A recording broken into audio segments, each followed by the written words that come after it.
In a redstone circuit, timing is everything. So, there's a special block for this. It's called the redstone repeater. When you turn it on, there is a slight delay between the input and the output, which can be changed between 4 settings of 1 tick, 2 ticks, 3 ticks and 4 ticks.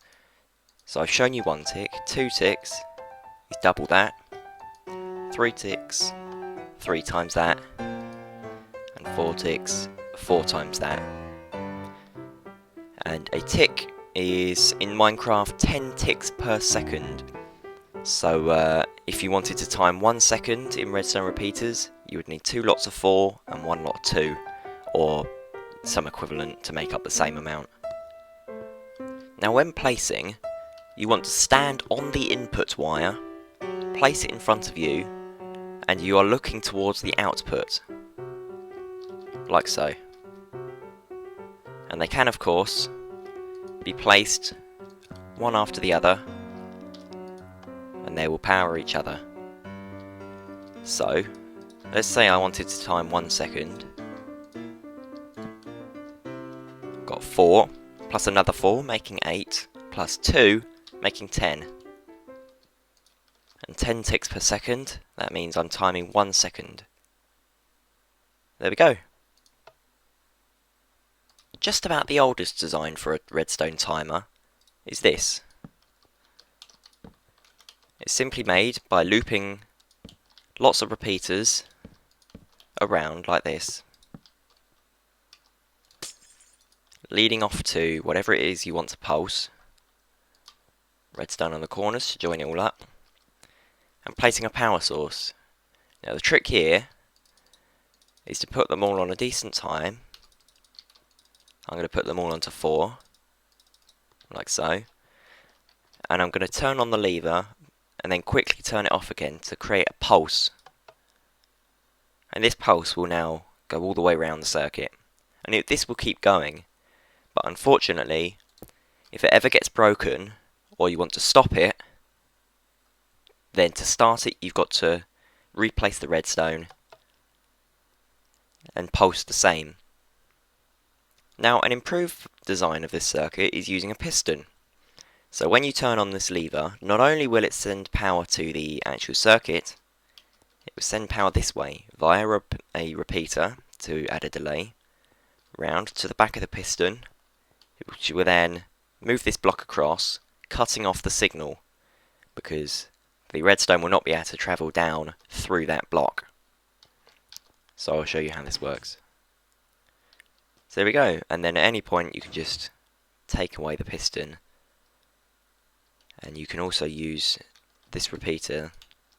Oh, if I set this repeater to a longer delay, the pulse will be longer, meaning the lamp will stay on for longer each time it lights up. But yet again, we come back to the problem that there is no way to stop it. Once it's going, it has to keep going. The only way to stop it is to break some redstone. This is where our smaller design of timer comes in. And obviously this is only possible more recently due to the block of redstone only being added to the game recently, but it's more compact, and I showed you in a previous episode how this works. Very simple. When the piston retracts, it lights up this redstone, which extends the piston again. Of course, once it extends, this signal is no longer there. Now you see this is now looks as if it's off, or for most of the time anyway. That is because it is flashing too fast for the game to register. Okay, now it's doing it again. But if it stops working, but you can see the circuit still going, that's because the game can't quite keep up with how fast it's going. We can slow this down with a repeater, like so, and of course you can add any delay to the repeater,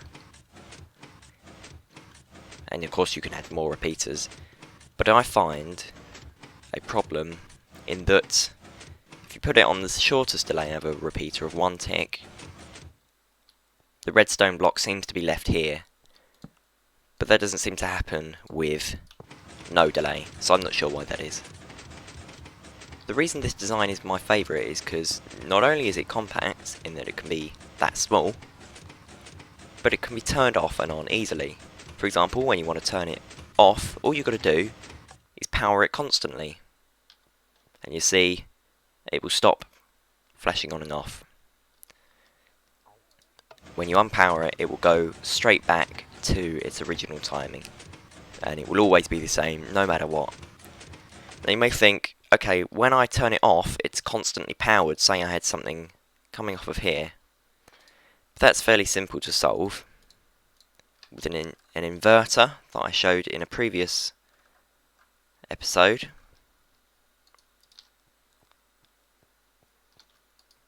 That will now invert, meaning that when this is permanently on, or when it's off as I refer to it, this is in fact off, not powered. Now the last form of timer I'm going to show you today is one using minecarts. And this isn't that much more complex than the one over there, but it's a bit more flexible than that one there. And the basics of it is a powered rail powers a minecart round onto a detector rail. It then lights up redstone, which we have here, before continuing on and going round again. So if I demonstrate, so there we go, and it will stay flashing at that speed, well, forever. Now the reason this is a bit more flexible is that it can be changed very easily. For example, you can adjust the speed by how long the track is and how many powered rails you add. So now the timer should be longer. But the disadvantage is the time of the flash will always be the same, or almost the same.